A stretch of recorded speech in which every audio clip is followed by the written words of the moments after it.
ہمارے سامنے روزانہ کچھ مسائل آ رہے ہیں۔ آج آپ لوگوں کو ایک بات سمجھانی ہے کہ ابھی ویسے بھی رمضان کا مہینہ تو مبارک مہینہ ہے، اور خصوصاً آخری عشرات جو ہے وہ کچھ زیادہ ہی اہمیت کا حامل ہے۔ تو ان راتوں میں اور ان دنوں میں لوگ صلاۃ التسبیح کا بہت اہتمام کرتے ہیں اور مسلسل پوچھتے رہتے ہیں کہ بھئی صلاۃ التسبیح کا طریقہ کیا ہے، اس کے کچھ مسائل وغیرہ بتا دو تو سہولت ہوتی ہے۔ تو سوچا آج صلاۃ التسبیح کا مختصر طریقہ اور اس سے متعلق کچھ مختصر سے مسائل آپ لوگوں کو سمجھا دوں تاکہ عمل کرنے میں آسانی ہو۔ صلاۃ التسبیح کے بارے میں آپ لوگوں کو پتہ ہے کہ حضور اکرم صلی اللہ علیہ وسلم نے اپنے چچا حضرت عباس رضی اللہ تعالیٰ عنہ کو انتہائی اہتمام کے ساتھ میں یہ نماز بتائی تھی، اور یہ کہا تھا کہ بھئی الا امنحک الا اعطیک الا اہدیک، میں تمہیں ہدیہ دینا چاہتا ہوں، کچھ گفٹ دینا چاہتا ہوں، 10 چیزیں دینا چاہتا ہوں کہ اگر تم اسے کرو گے تو اللہ تبارک و تعالیٰ تمہارے سارے گناہوں کو معاف کر دے گا، چھوٹے گناہ، بڑے گناہ، پچھلے اگلے سارے گناہ اللہ تعالیٰ معاف کر دے گا۔ پھر حضور اکرم صلی اللہ علیہ وسلم نے یہ صلاۃ التسبیح بتائی، اور صلاۃ التسبیح بتانے کے بعد پھر اخیر میں ارشاد فرمایا کہ اگر ہو سکے تو روزانہ اس نماز کو پڑھو، اور اگر روزانہ نہ پڑھ سکو تو کم سے کم ہفتے میں ایک دن پڑھو، ہفتے میں ایک دن نہ پڑھ سکو تو مہینے کے اندر ایک دن پڑھو، مہینے کے اندر ایک دن نہ پڑھ سکو تو سال میں ایک مرتبہ پڑھو، سال میں بھی ایک مرتبہ نہ پڑھ سکو تو کم سے کم زندگی میں ایک مرتبہ ضرور پڑھو۔ بعض محدثین کے نزدیک یہ والی حدیث روایت کے اعتبار سے ضعیف ہے، لیکن اس کے بہت سارے طرق ہیں، طرق کی وجہ سے اس کے اندر کچھ ذوق ختم ہو جاتا ہے، اور اس کے اندر اور بھی باتیں ہیں جو کتابوں کے اندر لکھی ہوئی ہے۔ اب صلاۃ التسبیح پڑھنے کا طریقہ کیا ہے؟ 2 طریقے ہیں۔ ایک طریقہ تو یہ ہے کہ نیت کرے کہ میں صلاۃ التسبیح کی نماز پڑھ رہا ہوں، نماز نیت باندھے، نیت باندھنے کے بعد ثنا پڑھے، پھر اس کے بعد سورہ فاتحہ اور پھر سورت، 4 رکعت کی نماز ہوگی، اور ہر رکعت میں کوئی مخصوص سورت لازم نہیں ہے، پورے قرآن میں سے جو یاد ہو اور جتنی یاد ہو اتنی ہم پڑھ سکتے ہیں، کوئی خاص سورت ثابت نہیں ہے۔ پھر اس کے بعد سورت پڑھنے کے بعد 15 مرتبہ تیسرا کلمہ پڑھنا ہے، سبحان اللہ والحمد للہ ولا الہ الا اللہ واللہ اکبر، اور 15 مرتبہ پڑھنے کے بعد پھر رکوع کرنا ہے، رکوع کی تسبیح کے بعد پھر 10 مرتبہ پڑھنا ہے، رکوع سے کھڑے ہوں گے تو پھر اس کے بعد 10 مرتبہ یہ تیسرا کلمہ پڑھنا ہے،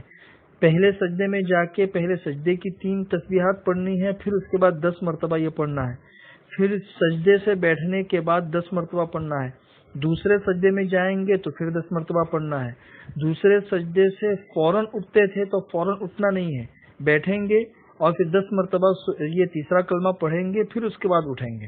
اس طریقے سے ایک رکعت میں 75 مرتبہ ہوتا ہے، اور چاروں رکعتوں کے اندر یہ 300 مرتبہ تسبیح ہوتی ہے۔ چونکہ یہ تیسرا کلمہ اس پوری نماز کے اندر 300 مرتبہ پڑھا جاتا ہے، اس وجہ سے اس کو صلاۃ التسبیح کہتے ہیں۔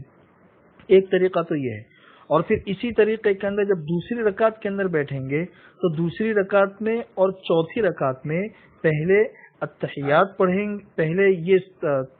10 مرتبہ یہ تسبیح پڑھیں گے، پھر اس کے بعد التحیات پڑھیں گے۔ یہ تو پہلا طریقہ ہوا۔ دوسرا طریقہ یہ ہے کہ ثنا پڑھنے کے بعد 15 مرتبہ یہ تسبیح پڑھے، پھر سورہ فاتحہ اور سورت پڑھے، اور پھر اس کے بعد رکوع کرنے سے پہلے 10 مرتبہ یہ تسبیح پڑھے۔ تو اس صورت کے اندر یہ ہوگا کہ دوسرے سجدے سے اٹھنے کے بعد جو 10 مرتبہ پڑھا جاتا تھا وہ نہیں پڑھنا پڑے گا، التحیات کے اندر بھی نہیں پڑھنا پڑے گا۔ یہ 2 طریقے ہیں۔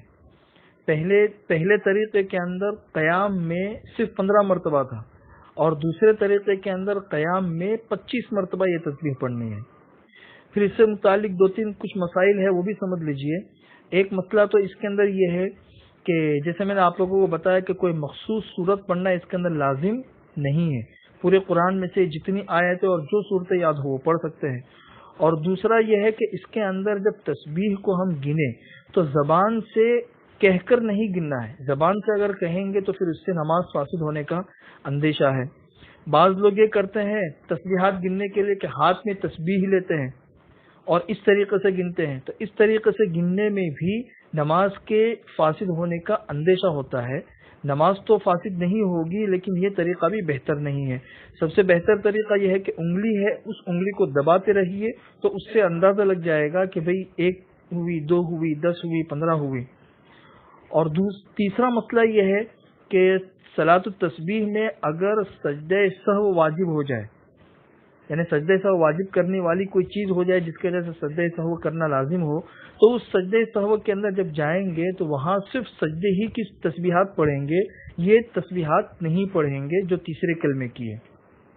چوتھا مسئلہ یہ ہے کہ اگر کسی بھی رکن کے اندر کوئی بھی تسبیح چھوٹ جائے، جیسے پوری 4 رکعت کے اندر 300 مرتبہ ہونے چاہیے، قیام میں کچھ چھوٹ گئی، کبھی رکوع کے اندر کچھ چھوٹ گئی، تو جس رکن کے اندر چھوٹ گئی ہے تسبیح، اس کے بعد کے کسی بھی رکن کے اندر ہم اس کو پورا کر سکتے ہیں، کسی بھی رکن کے اندر۔ بس اتنا خیال رکھے کہ جب دوسرے سجدے سے کھڑے ہوتے ہیں، دوسرے سجدے سے